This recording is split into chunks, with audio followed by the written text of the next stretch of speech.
Après avoir atteint l'âge de 60 ans, la plupart des femmes prennent leur retraite et, par conséquent, leur cercle de communication et leur statut social change et elles disposent d'une grande quantité de temps libre. Les enfants et les petits-enfants n'ont plus besoin d'une attention aussi soutenue qu'auparavant. Le rythme de vie a également changé, vous n'avez plus à résoudre le problème du travail à chaque seconde. Vous avez du temps pour vous et pour vos intérêts. Et c'est à ce moment-là que les femmes peuvent rencontrer la dépression de manière inattendue.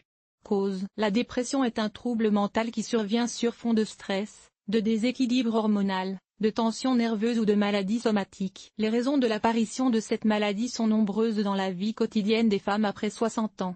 Modification de l'apparence, apparition de rides, surpoids, apparition de cheveux gris, apparition ou aggravation d'une maladie, par exemple, diabète, arthrite, accident vasculaire cérébral, détérioration générale de l'état physique, difficulté à accomplir les tâches quotidiennes, événements qui blessent le psychisme, par exemple, changement de résidence, décès du conjoint, dispute avec des amis, un parent. L'administration prolongée de certains groupes de médicaments qui affectent l'équilibre hormonal du corps, œstrogènes, stéroïdes. Le manque de communication, la retraite empêche une communication quotidienne continue avec les collègues, et d'autres raisons. L'une des raisons énumérées ou une combinaison de celles-ci peut servir de déclencheur au développement d'une dépression. La maladie ne détériore pas seulement la qualité de vie d'une femme, mais elle réduit également son niveau de vie. Les groupes présentant un risque accru de développer une dépression devraient inclure les personnes ayant vécu des situations difficiles et stressantes et les personnes dépendantes de l'alcool ou de la drogue. Espèces fréquemment rencontrées. Les types de dépression suivants peuvent être observés chez les femmes ayant atteint l'âge de 60 ans organiques, liés à des lésions du cerveau,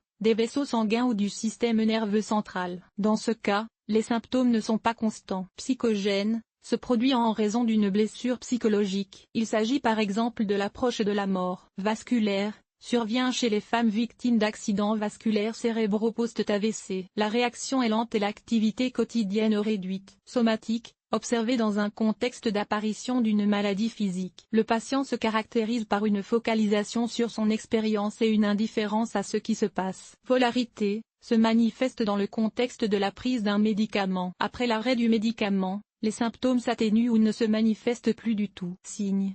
Quel que soit le type de dépression, les femmes se plaignent de douleurs dans différentes parties du corps, tête, cou, dos, ventre, ont une activité motrice réduite et un intérêt moindre pour la vie, ont des difficultés à dormir et à s'endormir. Les patientes notent une incapacité à se concentrer sur une seule pensée, un tempérament absent et un sentiment de découragement. L'anxiété face à l'avenir et la nostalgie des proches sont constamment présentes et s'aggravent le soir et la nuit. En apparence, la dépression se traduit par une perte de poids et une diminution de l'appétit. Traitement.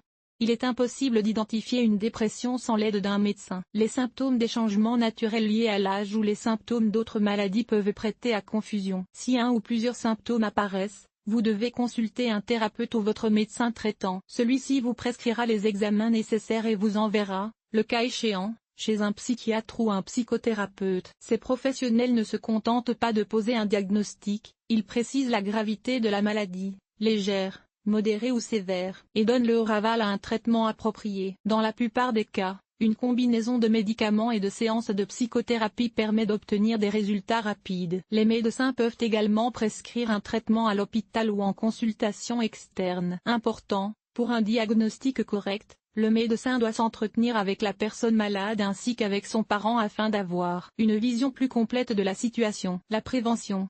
Les séjours en internat et en sanatorium sont recommandés pour prévenir le développement de la dépression et pour traiter les dépressions légères et modérées chez les femmes de 60 ans. Un emploi du temps clair, un menu équilibré, des procédures de bien-être et des contacts avec les gens peuvent soulager l'état du patient et éliminer l'état d'anxiété grâce à la stabilité et à la prévisibilité. Comme d'autres maladies, la dépression est plus facile à prévenir qu'à traiter. C'est pourquoi les femmes âgées de 60 ans ont besoin d'une communication constante avec leurs amis et leurs parents, d'une activité physique faisable et confortable et d'un suivi de leur état de santé général. Des clubs intéressants, l'entretien du jardin et des animaux domestiques, des passe-temps, tout cela augmente le nombre d'émotions positives dans la vie d'une femme et l'aide à faire face au stress de la vie. Conclusion. Les causes de la dépression chez les femmes de 60 ans se situent dans le domaine de la vie sociale et sont directement liées au bien-être général et à la présence de la maladie. Quel que soit le type de dépression, Les symptômes observés sont similaires et peuvent se refléter tant au niveau physique que dans les processus de pensée, l'humeur et l'état émotionnel. Un traitement opportun et le respect des mesures préventives peuvent aider à surmonter la maladie et à minimiser ses conséquences pour la femme. L'article a-t-il été utile? Évaluation. 3/5. Quantité d'évaluation. 2.